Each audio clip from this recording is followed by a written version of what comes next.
লাব্বাইক লাব্বাইক আল্লাহুম্মা লাব্বাইক লা শারীকা লাকা লাব্বাইক ইন্নাল হামদা ওয়ান নি'মাতা লাক ওয়াল মুলকা লা শারীকা লাক।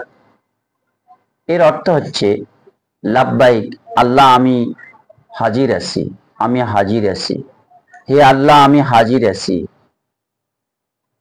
আপনার কোনো অংশীদারিত্ব নেই, আমি হাজির আছি।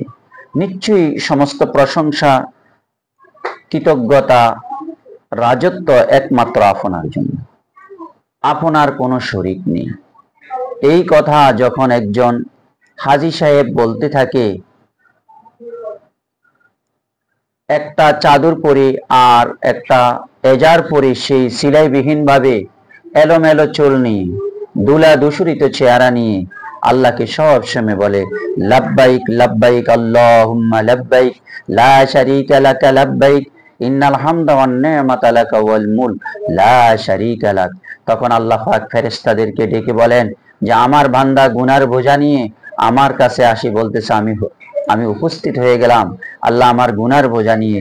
তখন আল্লাহ রাব্বুল আলামিন সমস্ত হাজীদেরকে নবজাত সন্তানের মতো করে দেয়। একজন মহিলা যখন নবজাত সন্তানকে প্রসব করে তখন তার আর কোনো গুনাহ থাকে না, ঠিক এমনি ভাবে একজন হাজী নবজাত সন্তানের মতো হয়ে যায়, তার আর কোনো গুনাহ থাকে না।